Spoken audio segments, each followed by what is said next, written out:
Hello guys, আমি সুরজিৎ এবং আপনারা দেখছেন সত্যমেব। আজকে আমি খুব ইন্টারেস্টিং একটা টপিক নিয়ে আলোচনা করব, যেটা খুব ক্রিয়েটরদের জন্য খুব গুরুত্বপূর্ণ হতে চলেছে। আজকে আমি আলোচনা করব এআই জেনারেটেড কন্টেন্ট কপিরাইটের আন্ডারে আসবে কিনা, এবং এই এআই জেনারেটেড কন্টেন্টের ওপর কী কী ল ভারতবর্ষে রয়েছে এবং বাইরের কান্ট্রিতেও কী কী ল রয়েছে, ভারতবর্ষে কী নতুন আইন আসতে চলেছে, সেই রিগার্ডিং সমস্ত কিছু তথ্য তুলে ধরবো। অর্থাৎ আপনি যদি একজন ক্রিয়েটর হন, তাহলে আপনার কিন্তু এই ভিডিওটা খুব গুরুত্বপূর্ণ হবে, কারণ ডেফিনেটলি ক্রিয়েটররা কিন্তু আজকাল চ্যাট জিপিটি বা আদার্স যে এআই অ্যাপগুলো রয়েছে, সেই অ্যাপগুলোর ইউজ খুব বেশি করছে তাদের কন্টেন্ট তাড়াতাড়ি জেনারেট করার জন্য, বা অনেক ক্ষেত্রে তাদের কন্টেন্ট বেটার কোয়ালিটি করার জন্য। তো সেই ক্ষেত্রে তাদের এটা জেনে রাখা প্রয়োজন, তারা যে এআইকে ইউজ করছে তাদের কন্টেন্ট ক্রিয়েটের জন্য, সেই ক্ষেত্রে তার কপিরাইট তারা রিজার্ভ রাখতে পারবে তো, বা আবার কোথাও না কোথাও এআই দিয়ে যে কন্টেন্টটা তৈরি করেছে কপিরাইটের কোনো সমস্যা তাদের ভিডিও বা যে রিলস রয়েছে বা ফটোগ্রাফ রয়েছে সেখানে আসবে না তো। তো এই রকম সমস্যা কিন্তু ফিউচারে আসলেও আসতে পারে, এবং আজকের দিনে ভারতবর্ষে যে আইনটা রয়েছে খুব সহজ সরল ভাষায় তুলে ধরবো। তো সব থেকে প্রথমে আপনাকে জানতে হবে কপিরাইট কি। কপিরাইট সোজা কথাই হচ্ছে protection to the creator for their creation. ধরুন আমি যদি চ্যাট জিপিটি বা মিডজার্নি বা ডিপসিক যে কোনো একটা অ্যাপ দিয়ে কোনো কিছু ক্রিয়েট করি এবং সেটা পাবলিশ করে সেখান থেকে রেভিনিউ জেনারেট করি, এবার প্রশ্ন আসছে সেই জিনিসটার কপিরাইট কার কাছে থাকবে। ধরুন আমি চ্যাট জিপিটি ইউজ করেছি, আমি তাকে বললাম create a sketch of advocate, সে একটা অ্যাডভোকেটের স্কেচ আমাকে তৈরি করে দিল। এবার সেই স্কেচটা আমি আমার নামে কিভাবে রিজার্ভ করব, বা চ্যাট জিপিটি সাথে তার রিজার্ভেশনটা হোল্ড রাখছে না তো, এই রিগার্ডিং কিন্তু আজকের আমার ভিডিওটা। অর্থাৎ আমি চ্যাট জিপিটি বা যে কোনো একটা এআই অ্যাপ দিয়ে কোনো কিছু যদি ক্রিয়েট করি, তার মালিক কে হবে, চ্যাট জিপিটি বা সেই এআই অ্যাপটা নাকি আমি? আজকের ভিডিওর মূল বক্তব্য কিন্তু এটা হতে চলেছে, এবং তার পাশাপাশি আমি এআই রিলেটেড কন্টেন্টের আদার্স যে লগুলো রয়েছে ভারতবর্ষে, যদি কিছু জাজমেন্ট থাকে সুপ্রিম কোর্টের সেটাও তুলে ধরবো, এবং কপিরাইট রিলেটেড যে আইনগুলো রয়েছে সেগুলোও তুলে ধরবো। তো সব থেকে প্রথমে আপনাকে জানতে হবে কপিরাইট অ্যাক্ট নিয়ে। ভারতবর্ষের যে কপিরাইট অ্যাক্ট রয়েছে সেখানে কিন্তু ওনার হিসেবে বা কোনো কিছু ক্রিয়েটর হিসাবে যাকে চিহ্নিত করেছে সেটা একজন মানুষ হতে হবে। অর্থাৎ এখানেই কিন্তু একটা বড় উদাহরণ আপনারা পেয়ে যাচ্ছেন, এআই কিন্তু মানুষ না। অর্থাৎ এআই জেনারেটেড কন্টেন্ট কিন্তু ভারতবর্ষে এখনই কিন্তু কপিরাইট রিজার্ভ রাখতে পারবে না। ভারতবর্ষের আইনে বলা রয়েছে যদি কোনো হিউম্যান বিইং সে তার ইন্ডিভিজুয়াল ক্যাপাসিটি দিয়ে, ইন্ডিভিজুয়াল যে তার ক্ষমতা রয়েছে সেইগুলো অ্যাপ্লাই করে কোনো কিছু ক্রিয়েট করে, তাকে কপিরাইট অ্যাক্ট প্রোটেকশন দেবে, যাতে সে যদি কোনো কিছু ফর্মুলা বা কোনো কিছু প্রসেস বা টেকনিক তৈরি করে থাকে তার পার্সোনাল এক্সপিরিয়েন্স, পার্সোনাল নলেজ দিয়ে, সেই ক্ষেত্রে সেই ডাটাটা যেন অন্য কেউ কপি না করতে পারে, সেই প্রোটেকশনটাকে বলা হয় কপিরাইট অ্যাক্টের প্রোটেকশন বা কপিরাইট। তো এক্ষেত্রে ধরুন আমি কিছু একটা টেকনিক ইউজ করছি, সেটা আমার নিজস্ব, আমি সেই টেকনিকটা বা সেই টেকটা আমি ক্রিয়েট করেছি নিজে থেকে। এবার কোনো একটা বড় কোম্পানি আমার সেই প্রোডাক্টটা কিনে ইজিলি সেই টেকটাকে কপি করে নিতে পারে। তো তাহলে আমি তো আর কোনোদিনই ভারতবর্ষে সেই টেকটাকে তুলে ধরতে পারবো না, কারণ সেই কোম্পানিগুলো সেগুলো কপি করে নেবে। তো এই ক্ষেত্রেই কিন্তু পেটেন্ট এবং কপিরাইট অ্যাক্ট আমাদের ক্ষেত্রে কিন্তু খুব কার্যকর। ভারতবর্ষে যে কপিরাইট অ্যাক্ট রয়েছে সেই অ্যাক্টে বলে যদি মানুষ নিজে থেকে কোনো কিছু ক্রিয়েট করে তার যে কপিরাইট সেটা কিন্তু সে হোল্ড করবে, এবং এই ক্ষেত্রে বলে রাখি অবশ্যই তাকে মানুষ হতে হবে। 2 নম্বর হচ্ছে তাকে নিজে থেকে ক্রিয়েট করতে হবে। তো এই ক্ষেত্রে বলে রাখি যদি এআই জেনারেটেড কোনো কন্টেন্ট হয়, এআই কিন্তু মানুষ না। তো সেই ক্ষেত্রে এআই কোনোভাবেই তার ওনারশিপ ভারতীয় আইন অনুযায়ী পাবে না। অর্থাৎ তাহলে তার মালিক কে হবেন? তার মালিক কিন্তু আপনি হতে পারেন। তবে এখানে আমি 2 নম্বর পয়েন্টটা বলে দিচ্ছি। 2 নম্বর পয়েন্টে যেটা বললাম যে আপনাকে মানুষ হতে হবে, আপনি মানুষ, এআই মানুষ না, আপনি মানুষ, একটা পয়েন্ট আপনি ক্লিয়ার হয়ে গেলেন।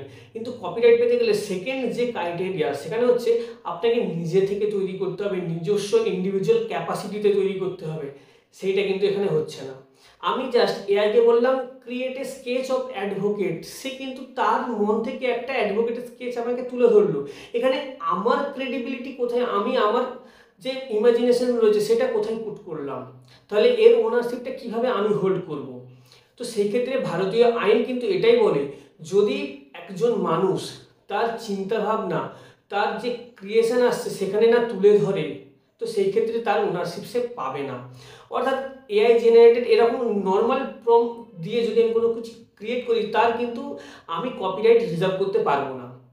যদি স্পেসিফিক্যালি A to Z আমি তাকে বলে দিই যে আমি কি ইউজ করতে চলেছি। ধরুন আমি বলে দিচ্ছি, আমি এআইকে বললাম বা চ্যাটজিপিটির যে কোনো একটা অ্যাপকে বললাম create a sketch of advocate, এবং আমি তাকে আরও বললাম সেটা একজন ছেলে অ্যাডভোকেট হতে হবে এবং তার চুলের কালার এই কালারের হতে হবে, তার চোখের মনি এই হতে হবে, তার চোখে একটা চশমা থাকতে হবে, 5 ফুট হাইট হবে, এতটা মোটা হবে এবং সে একটা কোট পরে থাকবে এবং সে একটা টাই বা ব্যান্ড পরে থাকবে, তার হাতে ব্রিফ কাভার থাকবে, ব্রিফ কাভারের কালারগুলো এই হবে, সেখানে যদি কোনো কেস নম্বর থাকে সেটা এই হবে এবং তার ব্যাকগ্রাউন্ড এই কালার ইউজ হবে।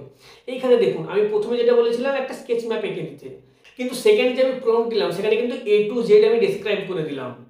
তো এই ক্ষেত্রে যদি ভারতীয় আইন বিশ্লেষণ করে দেখা যায় প্রথমে যে ছবিটা আমি ক্রিয়েট করেছিলাম তার কপিরাইট কিন্তু আমি পাবো না, বাট আমি এই ছবিটার কপিরাইট পাবো, কারণ এখানে সমস্ত কিছু ডাটা আমার থেকে দেওয়া হয়েছে, আমি ইনপুট করেছি, সেখান থেকে আউটপুট এসেছে, তার ওনারশিপ আমি পেতে পারি।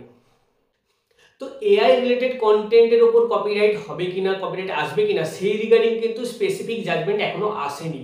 তবে কপিরাইটের ওপর সুপ্রিম কোর্টের একটা স্পেসিফিক জাজমেন্ট আমি তুলে ধরছি যেটা খুব ইজিলি ডেসক্রাইব করে দেবে যে ফিউচারে যে লগুলো আসতে চলেছে সেটা কোন ওয়েতে আসতে চলেছে।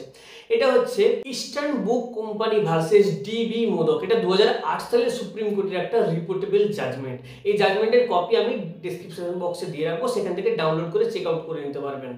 তো এই কেসে সুপ্রিম কোর্ট কিন্তু বড় একটা অবজারভেশন রেখেছে, কি বলছে, ইমাজিনেশন কিন্তু এআই এর নেই, সেটা একমাত্র মানুষের রয়েছে। অর্থাৎ কোনো মানুষ যদি তার ইমাজিনেশনের মাধ্যমে কোনো কিছু ডাটা ক্রিয়েট করে সে তার কপিরাইট পাবে, যেহেতু এআই এর ইমাজিনেশন নেই এবং সে একজন হিউম্যান না, সে তার কপিরাইট কোনোভাবেই পাবে না।